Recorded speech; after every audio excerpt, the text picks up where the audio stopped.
Rohit, you maybe heard in Emma's report earlier, frustration of people here at what they feel is the performance of the Belgian police. How confident do you think people should be going forward in whether the Belgian police can actually handle this?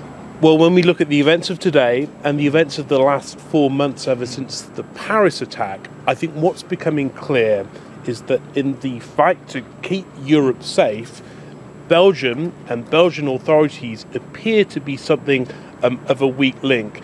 Let's put it in context. It's difficult to fathom why this country has been targeted on such a scale. It's a population of 11 million people, almost no significant role on the international stage, and yet it's become this hub for terrorists, this pipeline for people going to Syria, more so than the United States even, almost as much as the United Kingdom. In fact, per capita, there are more jihadists in this country than in almost any other Western country. Why is that? Well, some people here put it at the weakness of the security services.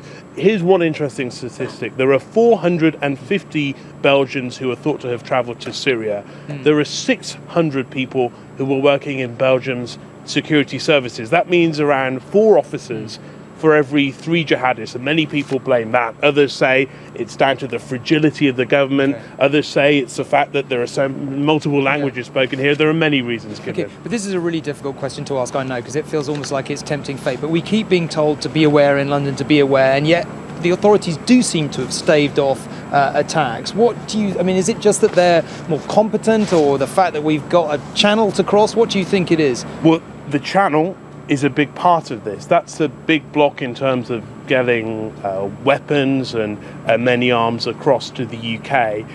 Certainly the British security services have numbers on their side when we compare them to the Belgians, certainly in terms of the number of officers who are working on these cases.